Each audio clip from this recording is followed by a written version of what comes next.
Le président de la République a reçu aujourd'hui le nouvel ambassadeur du Pakistan, de la France et de l'Allemagne. Ces derniers lui ont apporté leur lettre de créance et ont annoncé à l'occasion que leurs gouvernements respectifs sont prêts à collaborer avec Madagascar pour servir le développement de la Grande Île. Pour pouvoir améliorer la loi de finances initiale de 2020, une concertation régionale a été organisée. Les représentants de diverses entités et institutions, tant publiques que privées, ont été conviés pour cet atelier. L'objectif principal est que chacun puisse participer à l'élaboration de ce texte afin de pouvoir répondre aux besoins des collectivités territoriales décentralisées. À Hong Kong, des milliers de manifestants se sont rassemblés ce vendredi à l'aéroport pour sensibiliser les voyageurs arrivant au mouvement de contestation qui agite depuis quelques mois l'ancienne colonie britannique.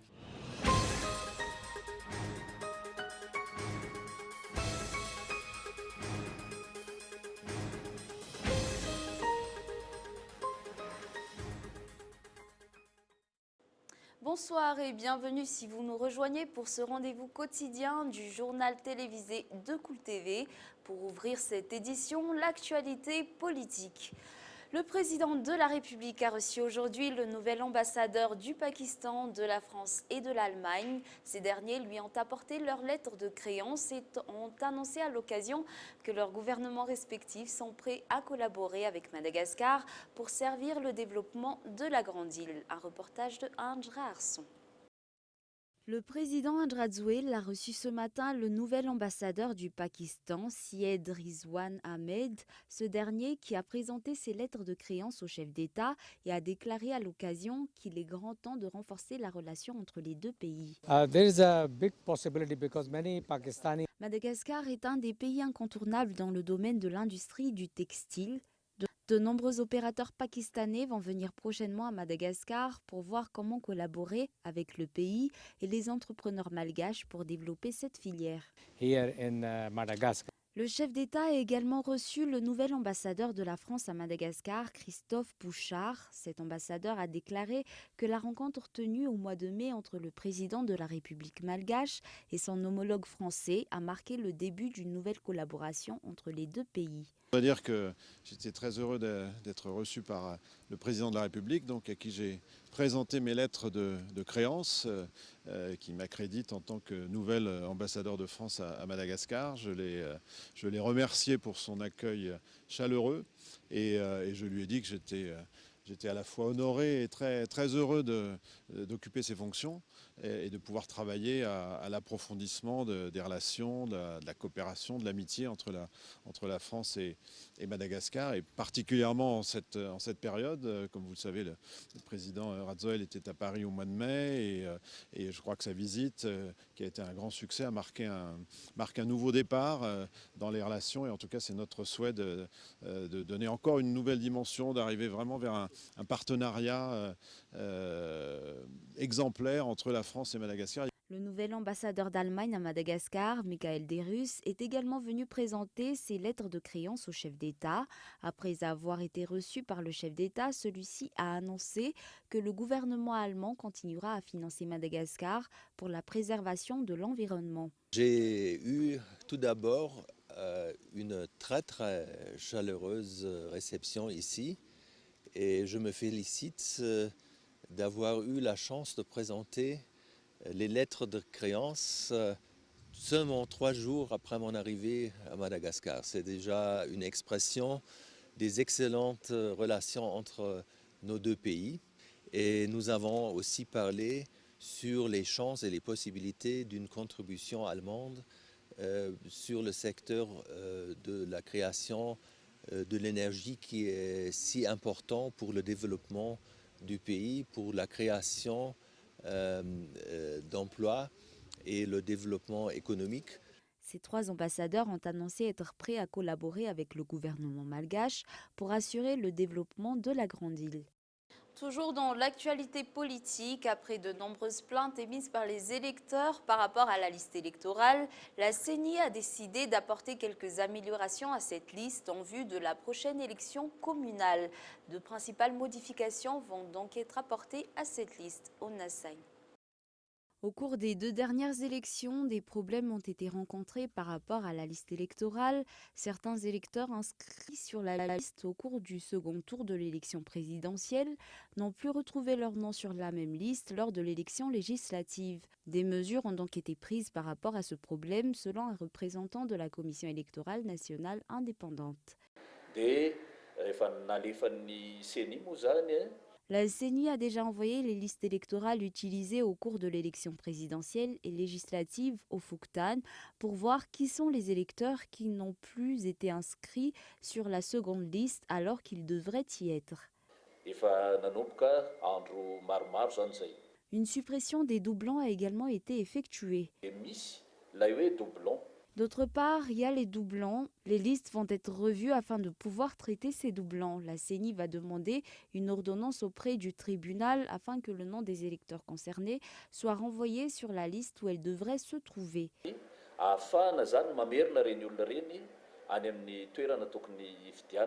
Les Fuktan participent activement aux améliorations apportées à cette liste électorale en attendant la convocation des électeurs aux urnes pour une élection communale. L'atelier portant sur l'insertion de la lutte contre la corruption dans le programme scolaire à laquelle ont assisté des représentants du Bureau indépendant anticorruption, du ministère de l'Éducation nationale et de l'enseignement technique et professionnel, ainsi que des représentants des enseignants a pris fin aujourd'hui. Cet atelier a duré 2 jours. L'objectif est d'éloigner la génération future du fléau que représente la corruption.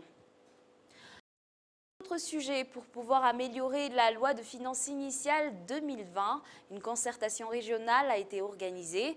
Les représentants de diverses entités et institutions, tant publiques que privées, ont été conviés pour cet atelier. L'objectif principal est que chacun puisse participer à l'élaboration de ce texte pour pouvoir répondre aux besoins des collectivités territoriales décentralisées. Reportage.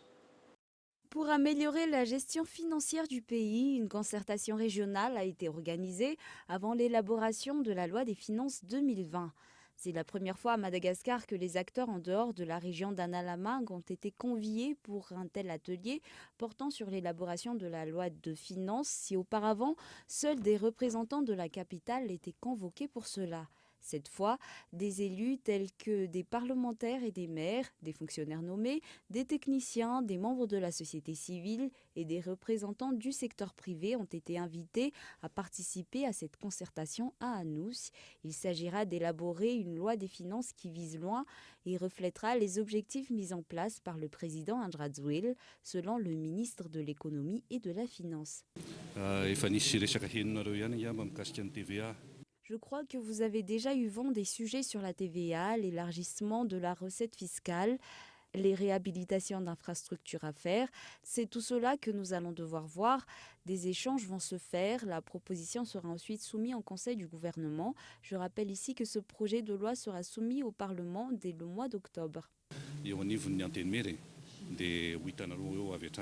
Un des objectifs principaux de cette concertation est de pouvoir répondre aux besoins des collectivités territoriales décentralisées, comme le veulent les projets établis par le régime.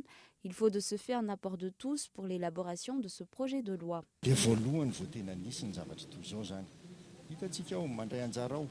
C'est la première fois qu'il y a une telle concertation. Les maires, les parlementaires et autres sont conviés et peuvent donner leur opinion en toute transparence. Généralement, le texte est déjà élaboré et les personnes conviées sont tout simplement informées du contenu.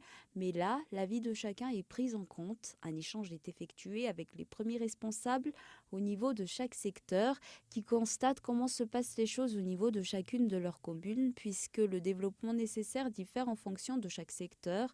Chaque région a sa spécificité. Il est donc nécessaire d'avoir l'avis de chacun pour améliorer ce texte.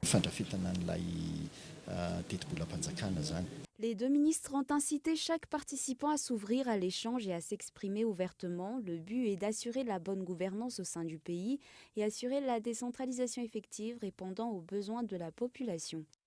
Dans l'actualité sociale, ce matin, les habitants d'Ansaame à Ankats ont commencé à monter le ton face au problème d'accès à l'eau potable à laquelle ils font face depuis plusieurs mois déjà. Un problème qui s'est accentué cette semaine. Des mesures ont été prises pour faire face à cette difficulté. En attendant, la Jirama a offert aux habitants une solution à court terme. Plus d'informations dans ce reportage de Michela Ranardzon. Cela fait plusieurs mois que les habitants d'Ansaame Vakat font face à des problèmes d'accès à l'eau potable. Plus de 1000 foyers sont concernés et au cours de la semaine, ce problème s'est renforcé. Nous n'avons accès à l'eau qu'à partir de minuit et encore c'est un petit filet d'eau. Ce problème dure depuis novembre, mais depuis 2 à 3 mois, l'arrivée de l'eau a été complètement coupée. Donc nous sommes obligés de nous débrouiller, de trouver un puits et d'acheter de l'eau. Moi, par exemple, j'ai dû me rendre à Tsiadan pour en avoir. Nous n'avons plus accès à l'eau et actuellement, le bidon coûte à peu près 2000 lariars.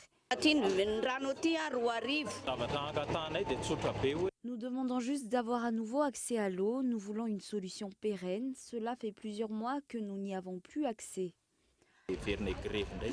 Face à cette situation, des responsables au niveau de la Jirama se sont rendus sur place.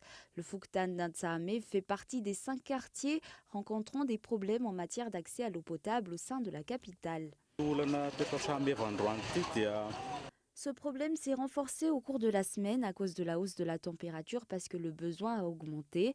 Nous avons déjà mis en place des solutions à travers la construction de plusieurs infrastructures qui devraient s'achever dans quelques mois. Mais pour l'instant, nous allons distribuer de l'eau par le biais de camions-citernes, mais nous allons également mettre en place des tours d'eau. Quelques heures après le passage de ces responsables, un camion-citerne a été envoyé sur place pour approvisionner ses habitants, une solution à court terme. Maintenant, passons aux actualités internationales. À Hong Kong, poursuivant leur mouvement de contestation, plusieurs centaines de manifestants pro-démocratie se sont regroupés ce vendredi à l'aéroport pour sensibiliser les visiteurs étrangers à leurs revendications. Un reportage signé France 24. À l'aéroport de Hong Kong, les voyageurs sont accueillis par des centaines de manifestants. La plupart sont assis et brandissent des banderoles rédigées en plusieurs langues. D'autres distribuent des tracts pour sensibiliser les voyageurs étrangers à leur mobilisation entamée il y a 2 mois jour pour jour.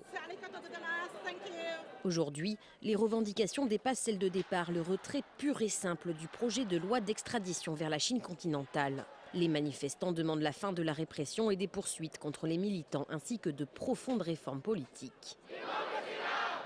Mais en conférence de presse, la dirigeante de Hong Kong, Carrie Lam, déplore les conséquences économiques du mouvement. Cette violence et ce blocage du pays nuisent gravement à l'économie et à la vie quotidienne des gens. La bonne chose à faire pour Hong Kong, comme l'ont dit les 33 représentants du monde économique que j'ai rencontrés, est de stopper la violence et de dire non au chaos que Hong Kong a connu ces dernières semaines. D'autres manifestations sont attendues ce week-end dans l'ancienne colonie britannique. Plusieurs pays ont alerté les voyageurs des risques à se rendre à Hong Kong, dont les États-Unis, le Japon et l'Australie. En Italie, Matteo Salvini, l'homme fort du gouvernement italien et chef de la Ligue, a exigé hier la tenue d'élections législatives anticipées tout en faisant éclater la coalition populiste instaurée il y a 14 mois avec son allié du mouvement 5 étoiles. France 24. Une décision brutale qui a pris toute l'Italie de court. Après des mois de tension au sein du gouvernement, le vice-premier ministre Matteo Salvini décide de claquer la porte. Donc si un couple s'est aimé à un certain moment et décide que leurs routes doivent se séparer, c'est mieux de le faire de façon consensuelle, rapide, sans se disputer, sans se frapper l'un l'autre, parce qu'alors les enfants sont au milieu quand les adultes s'affrontent, ou les Italiens quand les politiques se querellent. 14 mois de coalition, 14 mois de tension entre les 2 hommes forts du gouvernement. Entre Matteo Salvini et Luigi Di Maio, les sujets de désaccord étaient nombreux. Relations avec l'Union européenne, réforme de la justice, autonomie des régions et surtout ligne Lyon-Turin soutenue par Salvini. C'est le vote de mercredi sur cette ligne ferroviaire qui a déclenché la crise. Luigi Di Maio ne cache pas son amertume. Monsieur Salvini, après avoir passé 2 semaines à la plage, revient à Rome dans le seul but de provoquer la chute du gouvernement, en accusant les parlementaires de ne pas travailler. C'est une situation surréaliste. Prochaine étape le 20 août avec le vote par le Parlement d'une motion de censure qui devrait acter la chute du gouvernement. Matteo Salvini, lui, veut provoquer de nouvelles élections. Depuis sa percée aux élections européennes de mai, il caracole dans les sondages, contrairement à Luigi Di Maio, qui l'accuse par sa décision de sacrifier les intérêts du pays sur l'autel de ses ambitions personnelles. Avant de nous quitter, revenons un moment sur les grands points de ce journal. Le président de la République a reçu aujourd'hui le nouvel ambassadeur du Pakistan, de la France et de l'Allemagne. Ces derniers ont annoncé à l'occasion que leurs gouvernements respectifs sont prêts à poursuivre leur collaboration avec Madagascar. Pour pouvoir améliorer la loi de finances initiale de 2020, une concertation régionale a été organisée. Les représentants de diverses entités et institutions, tant publiques que privées, ont été conviés pour cet atelier. À Hong Kong, des milliers de manifestants se sont rassemblés aujourd'hui à l'aéroport de Hong Kong pour sensibiliser les voyageurs arrivant au mouvement de contestation qui agite depuis quelques mois l'ancienne colonie britannique. Et voilà, c'est la fin de ce journal. Merci d'avoir choisi Cool TV pour vous informer. Nous vous souhaitons une bonne soirée et une excellente suite de programmes en compagnie de Cool TV. Au revoir.